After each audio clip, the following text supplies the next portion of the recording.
Okay, let's get started. Again, hi everyone. My name is Jenny Whitener with Bridge Innovate, and it's my pleasure to welcome you to today's Inspire Series program, Why Good Leaders Fail and How They Recover with Lee Ambrose. As we're getting started today, I do invite you to go into the chat, say hello, get to know each other. Today is being run as a meeting, so we're going to invite you to engage throughout today's session with our speaker, ask questions, comment, share ideas with each other.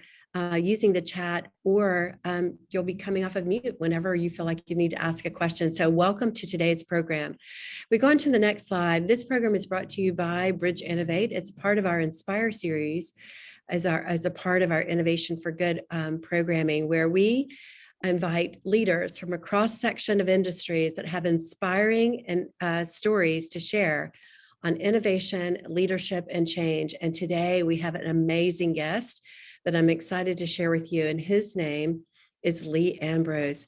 Lee is with military aviation programs and is a director at IDC in Atlanta. He is recently retired Army commander and Apache pilot.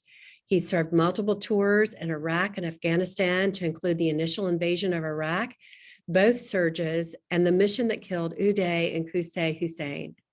He commanded small and large organizations as a captain, a major, and a lieutenant colonel, and he's recently retired to the Atlanta area with his family and is the director of military programs at International Display Consortium. Welcome, Lee. So glad that you're here with us today.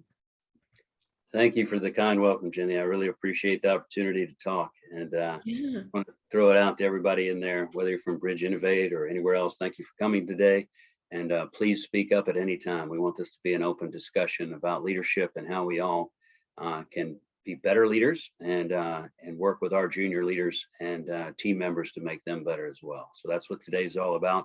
Please speak up at any time. I've heard myself tell these stories enough times, and I would much rather hear the group talk today and be able to answer questions. So, well, thanks, Lee. And maybe you could just start out telling us a bit more about yourself and, kind of introduce us into this concept around leadership and why good leaders fail.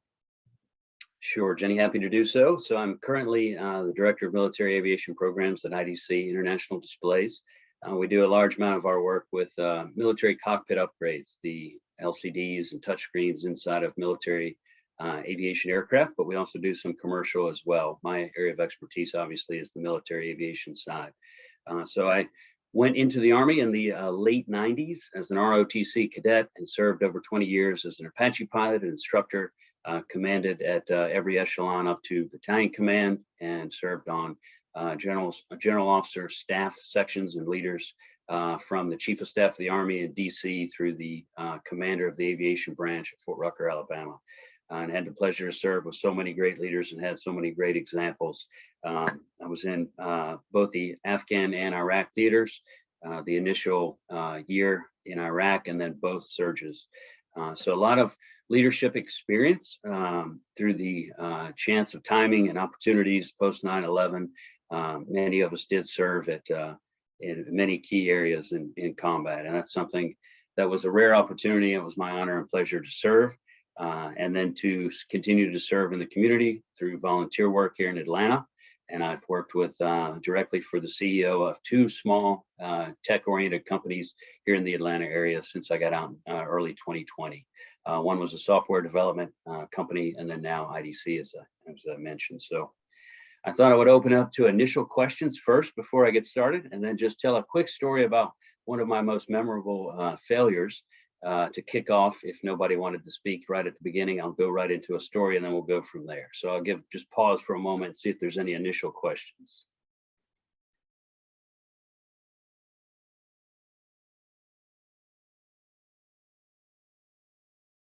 All right, so everybody's quiet this morning. I'll go ahead and start us off. The time goes by so quick. We could talk about this all day. So I'm going to try to be brief, but please ask questions and bring up some points. So the premise of today's conversation is to talk about failure as a leader of individuals, small or large organizations, military or civilian. And the reason that we are so often excited to talk about winning and successes, but we rarely want to talk about the failures. And to me, the failures throughout my career, both military and civilian, have been so much more fundamental in shaping the type of leadership that I use. To me, it's so much more important. So I've actually started writing a book and recording some of these stories and talking about my failures in the written form, and getting friends to read it and see if I can publish this. And some, maybe no one will read it, but it helps me to write them down. So anyway, I'll start with one today, and talk about a failure that I often think of and how it shaped me as a junior leader, as a platoon leader in the Army. So as an Apache pilot, you go through many wickets of just planning and then executing, and different gates you have to make it through by the time you've gotten to the point of being a leader or a commander of an aviation unit, especially in the Apache community, which at the time in 9/11, March of 2003, we ended up being the initial unit moving from Kuwait into Iraq for the initial attacks as we started the war in Iraq in 2003. So I had to go through, obviously we all go through high school and college and applications, and I had to get an ROTC scholarship to pay for that. I transferred to Embry-Riddle and continued to fly as I was going through college, and then graduated, had to get accepted to go to flight school inside of the Army, and then inside of flight school to make it to the top of my class to get the aircraft I wanted, to get to the Apache training course, to graduate and make it through that over a year of training, and then into the newest Apache, which was the longbow, and a whole separate course for 6 more months, then to compete to go to the unit I want. So there was all these gates throughout my career, just like moving up the corporate ladder or your first job after college, and working your way up in whatever the case may be. But making it through all that, finally getting to the unit I had selected, the 101st Airborne, and then 9/11 occurred shortly after my first tour of duty at Fort Campbell. So I'd only been in charge of a small unit of 4 Apaches for a few months when 9/11 occurred. And obviously we all remember those days. So as we ramped up and we started deploying units to Afghanistan, and then obviously in late 2002, early 2003, the entirety of the 101st Airborne Division deployed and left for Iraq. And that had not occurred since Vietnam. So basically the whole town packed up and moved all of our vehicles, our aircraft. It was a massive movement. So from a logistics standpoint, what a great learning experience there. But moved the whole unit over to Iraq, and began to prepare our aircraft and ground vehicles to launch with the rest of the U.S. and coalition forces into Iraq by March of 2003. So as we launched into Iraq, it was unlike anything I had ever seen.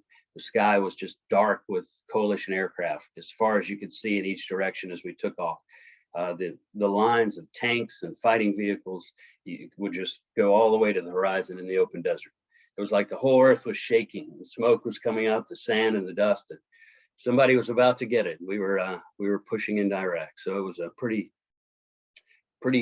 interesting experience for a young lieutenant in the Army.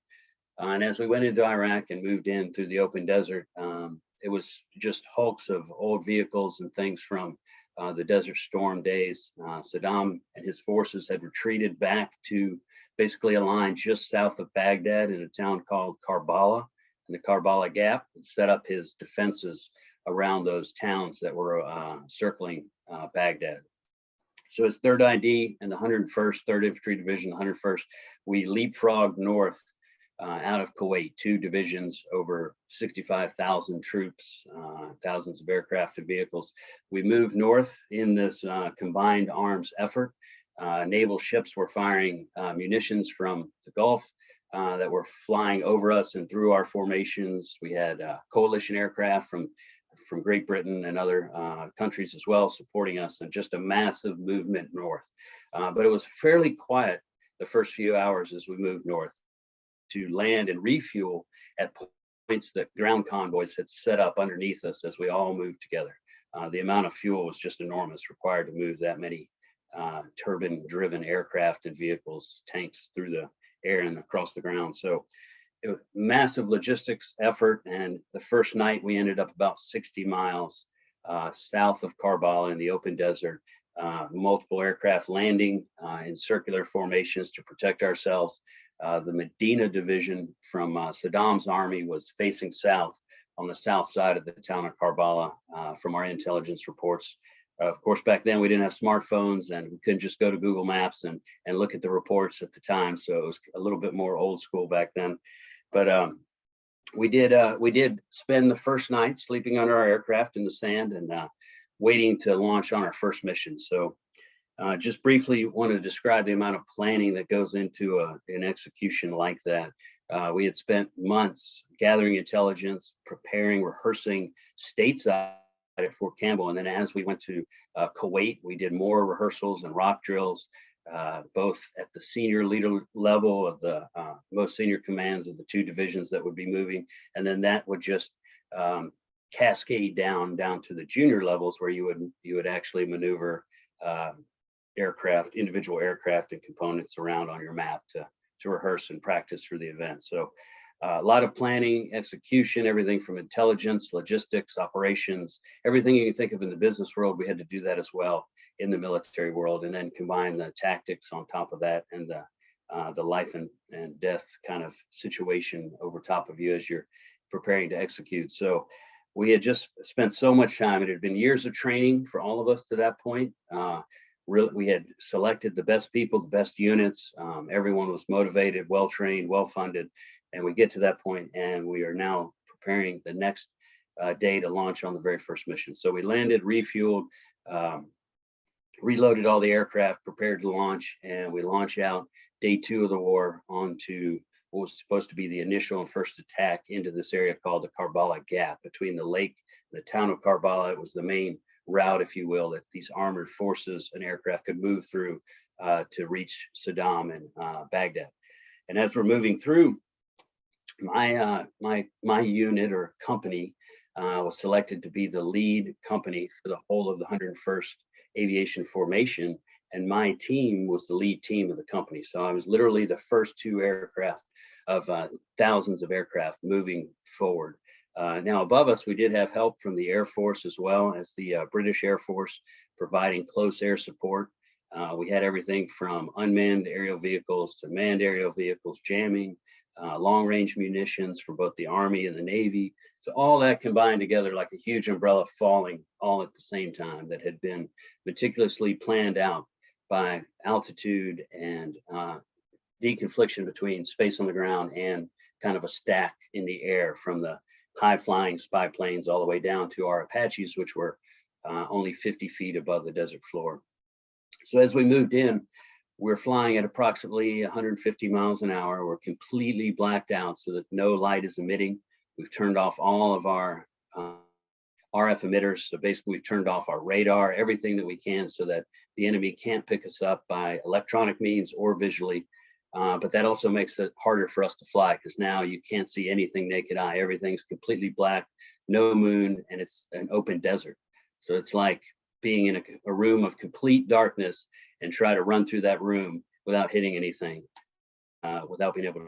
It's pretty interesting and fully loaded with as many munitions as we could carry. So that makes the aircraft performance much more intense, let's say. There's no room for error at that weight. And at that altitude, at 50 feet, you impact the ground in seconds if you make a mistake. So as we go in, we just see the sky light up with tracer fires and everything from the British close air support are launching munitions over us, and the Iraqis are firing with everything they've got from small arms rifles to other types of munitions like rocket propelled grenades and things of that nature. So they all actually have pretty colors that fly through the sky, and it looks like kind of like the 4th of July. And as that's happening, one of the coalition aircraft actually hit a fuel farm. So if you think of the big, huge white fuel tanks you see near an airport or something you may have seen off the side of a highway as you're driving around the United States, one of the munitions hit that and that thing just lit up. So the whole horizon seemed like it was on fire. And as we're coming into that again, very fast, blacked out at night, the aircraft beside me, who 2 of my close friends who I know very well, had tried to maneuver to avoid something they had seen out of their left side, and they ended up cutting in front of us. And as that happened, we had to immediately pull back so as to not crash into them. And when we did that, because we were so heavy, we got into a situation called settling with power, meaning we had insufficient power to make the aircraft continue to stay at its current altitude or climb. So we were basically in a controlled descent, and we smacked into the ground within seconds. And literally started rolling down the street. It was a dirt street or sand street, if you will. And we were so close to the buildings that my rotor blade was going over the tops of, luckily, what were one-story buildings with no towers. So my rotor was clearing the top of these buildings. And I still have the tape. I've saved it today. I had to convert it from the old 8mm to DVD and eventually to digital. But you could see in my screen, which was forward-looking infrared, so it doesn't use light. It uses temperature to see. You could see the individual bricks in the house that I was flying past on the road as we were hitting the ground, and you could see people inside looking out their windows, wondering what is happening as this Apache is crashing beside their house and rolling down the road. Through the grace of God, or whatever, whoever was watching after us that night, we didn't hit anything. We were able to roll safely to a stop with a huge ditch, or what they call a wadi, on one side and buildings on the other. And it occurred so fast, but it seemed to me that it was occurring in slow motion. Everything was moving in slow motion. And I was able to make the radio call. We call it a fallen angel. Accurately report my accurate 8-digit grid, tell them where we were going down, what was happening on the ground. And they immediately started the process, or what we call a battle drill, to send recovery assets to that location and deconflict all the fires that were coming that way from behind us, to make sure that we weren't hit. So they immediately drop a friendly point on the map, if you will, to let that you would hope everyone would know, other friendlies would know that we were there. So as all this is happening in a matter of probably 5 to 10 seconds, it seemed like an eternity to me. I wasn't scared at all. I remember this vividly as if it was yesterday, even though it was almost 20 years ago now. It wasn't fear. It wasn't anger. It wasn't. The only thing going through my mind was, this is not what we planned for. This is not how it's supposed to happen. We were supposed to get to our firing position and shoot, and we had done all this work and we had planned, and I have completely failed at my mission. Didn't even get to pull the trigger, and we're going down. And I remember thinking that as we're going down, simultaneously I'm making radio calls and also talking to my opposite crew member, telling them we're at 50 feet, 30 feet, 20 feet. And then you hear us both gasp as we hit the ground, and one of those things where you kind of pick your feet up and hope that it lightens the blow to the impact. But so Mike Bolin, he's no longer with us, but he was my crew member at the time. And we both rolled to a stop, asked each other if we were okay. We kind of did one of these numbers where we touched to make sure we still had all our limbs, and grabbed the door handle. We were getting ready to pop the door and run as fast as we could back to the line of tanks behind us from the 3rd Infantry Division to link up with them and hopefully not get captured.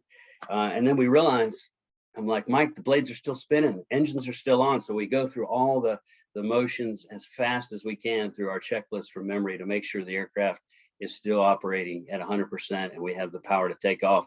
And we literally start rolling forward to gain speed. You would think a helicopter can just go straight up. When you're loaded that heavy, you can't. You have to take off like an airplane. So we had this straight dirt road, and just thank God there was no wires or cross sections, traffic lights or anything. And we just started rolling down this dirt sand road as fast as we could till we built up enough speed to take off and climb back up to 50 feet and get back into the fight. Before we knew it, we had rejoined with our wingman, and we're moving into our firing position to engage within a matter of minutes. So all that took place within less than 5-10 minutes, and pretty intense memory of the time. But it still strikes me today, even telling the story again, thinking about my only thought, people talk about seeing their family and things. You see the Top Gun movies and things like that, but it was all I could think about was failure at that time. And so it kind of shaped the way that I led, as the size of the units that I was in charge of grew, and how I led. And I just remembered that things don't always go the way, they hardly ever actually go the way that we plan them, and that the importance of the planning is not in that things in real life will occur as we plan them. The part is the relationships we build in working together, whether it's a military or civilian organization. The relationships that we build by planning and training and working together is what saves us in the long run and makes us better, and work as a team that's agile, adaptive, and there for each other to be successful. And that's what I found to be key in every successful unit or organization that I've been a part of, or I should say, in a better way, organizations I've wanted to be a part of, is that we focus on the relationships between each other that are built in preparing for whatever task that we are trying to achieve. Mhm. Doing that with short and long-term goals that focus on that team mentality are just paramount. And there's definitely a difference in how you do that with a small team versus a large team. But I would put that into a very small statement and say that as a large organization leader, you focus on your direct reports and building those relationships, and let them focus on the relationships to their respective teams. And in that way, manage a unit and lead a unit in the same way. So I've talked enough. I'll open it up to questions. Yeah, great. Thanks, Lee. Let's open it up. Any questions that you have, you can post them in the chat or come off of mute and ask Lee a question. So I'll give you guys a chance first who are participating. I have one that I'm thinking of, but anything coming in? I actually have a question. Well, I have multiple questions, but I don't know if we have time for all of them.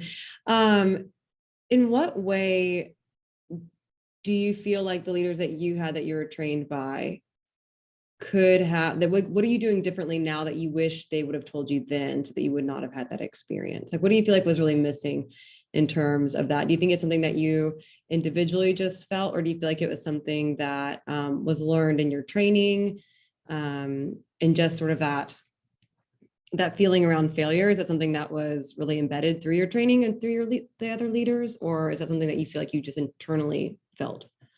Does that make sense? Yeah, that's a great question. In the interest of time, I'll try to be brief in the answer, but what a great question. We could talk about that for hours too. So I was very fortunate in that particular story. I had a great chain of command. So my leaders, both direct and then their leaders, and the leaders that I was able to engage with moving into that time, were such great leaders. I still talk to many of them today. You may even know some of their names. General Petraeus, for example. He just liked one of my posts on LinkedIn. I still look to him as a mentor in leadership. He was our division commander at the time, but between him, there was 4 or 5 excellent leaders that are key people in the community, in the military community, and in the corporate world today. And they did the exact same thing we just talked about. They were focused on the relationships, and bad things will happen. Failure is going to happen. And they plan for that. And they plan for that by building the relationships so that when failure does happen, we're ready for it. And we did. We came together as a team and we continued on the mission, and we're better for the failure. What I found in my very few poor leader examples, whether you want to call them a toxic leader or just a subpar leader, I did have a few of those, but not many, to be honest. And in those cases, what happened is when they didn't focus on building relationships as a cornerstone of their leadership method, when failure came, it destroyed the unit or the organization. And it made it so much harder to be agile and react in a positive way. We weren't ready for it in some cases. Like I'll give you a commercial or a corporate example. The last company I worked for got bought out. And I would say they did not focus on reinforcing relationships within the company. And when the tough times of COVID hit, the company ended up almost dissolving. Is that half the size of what it was in 2019? Has had almost zero success in the way that they did pre-COVID, and they're really struggling. I don't even know if they'll make it as a company or completely dissolve by year's end. So it's to me, it goes back to what we just talked about. And I was very honored and fortunate to have those great leaders to show me that method of leadership. So as I move forward from that failure, I would allow my subordinate leaders as much up to the point of causing harm to another person. I would let them fail on purpose so that they would learn from that in their leadership opportunities when they work for me. There are a couple of questions coming in from the group, Lee. I want to make sure that we get to it. So I'll just tell you this one, give you a chance to think about it. But it was around, what are your favorite go-to books or resources around leadership that you'd recommend, coming in from Daniel? So any thoughts there? Yeah, definitely. Right. First one that comes to mind is Team of Teams, General McChrystal, Stan the Man McChrystal. Great book of the four. I think I've read all 4 of his. That was my favorite. The way that he artfully describes organizational leadership at his level, the senior commander of all forces, multinational forces in Afghanistan, was paramount for me to take and move to the business world, where you have multiple disparate teams doing different things across the globe, especially during COVID, and doing things like this with virtual meetings. So that was my number one go-to. Okay, fantastic. Also, just a comment coming in from William. He talks about this is a much different take on risk management than we planned for here at his company, Playcore, but still so interesting to hear. He talked about loving the quote, things don't always go as planned, but the value is on the collaboration. And then, as you're saying, also on that relationship, what makes for a great relationship? You talked about these personal relationships that they were so critical. What is it about that? Is it the trust? Is it the level of immediate communication? Like, what is it about the personal relationship that makes it so significant? That immediately brings another book to mind to answer your question, Good to Great. If you've read Good to Great, it talks about different types of leaders. It talks about the dynamic, outspoken Steve Jobs type leader, but it also talks about the quiet professional that does things like focuses on the personal relationships within their organization and how long-term the success of those organizations by the numbers, as portrayed in the book Good to Great, is the key to true long-term success for an organization. Right, William's going level 5. He's giving you level 5 leadership from Good to Great. It's one of my favorite reads as well. All right, any other questions from the audience before we wrap up today's program? So some of the things that I'm hearing you talk about is plan for failure, the importance of relationships, being agile and adaptive. That's like constantly, I was hearing that in your complete story about, moving into Iraq, all the adaptiveness that you had to have and being agile. You talked a little bit, I don't know if we have just a couple more minutes left, but one of the things you talked about with junior leaders, you mentioned that earlier about letting someone fail. Could you mention anything else that you would bring to mind as you're nurturing junior leaders? Any advice that you would have in that regard? Definitely. So I'll close on this and I'll bring it back to the individual level, like as a leader yourself going through this and thinking about failure. So Elon Musk, I just recently watched the SpaceX documentary, and I just thought how similar he must have felt during those 3 years where his rockets continued to fail for 3 years straight, out of money, out of time, out of chances. And somehow he cobbled together enough will, motivation, and money, finances to do one more launch on top of what he had planned. So he had even planned for failure, continued to fail past that point, continued to fail, and then became obviously very, very successful, the most successful man of our time, probably. So I would say, as you're mentoring junior leaders, remind them of that and those types of stories, and remember what it feels like when you were in the moment, when you were failing, and how difficult it was and how it looked through that lens, and encourage them to give them examples so that they can have the strength and the confidence to power through those and realize that it happens to everybody more than the successes. Right. I think that's a really good point. I mean, naturally, I think people want to succeed. Think about some of the Daniel Pink talks about there's a natural inclination towards mastery, that we want to be recognized for great work or being accomplished. And so I think it's hard sometimes for us to look at failure as a way to learn and to better ourselves. And I think what I'm hearing you say is that nurturing relationship between that manager and that individual and really bringing that home. We're going to fail. If we strive hard, we are going to fail, or you are going to fail at some point. How can we learn from that and move on and do better the next time? So great lessons. Well, thank you so much, Lee, today for sharing your story. I wish we had more time because I know there are more stories that I would want to hear from you. So thank you so much of your gift of your leadership for our country, for your gift of leadership for inspiring other leaders. We thank you so much for sharing today, and this is being recorded and we'll share it with the audience broadly. What's coming up next for Bridge Innovate and our events, we're excited that we have Vincent Phillips coming up as a speaker, coming up May 18th on Lead Out Loud, and Christy Montgomery on Practical Innovation. A lot of exciting things coming up there, and some special events also at Bridge Innovate, an open studio day, May 11th. Come hang out with us for the day and work here, or just come to our reception and have some bubbly with us that afternoon, like 4:30 to 6:30. So register for that. We'd love to see you. And our kids program is active. We have some great graphic designs coming in on sustainability, showing, inspiring us to love the planet And we have a virtual awards programs for our students coming up May 19th, and that's free and available to everyone. So thanks again, everyone, for joining us today. We'll see you again soon on another Inspire Series program. Bye now.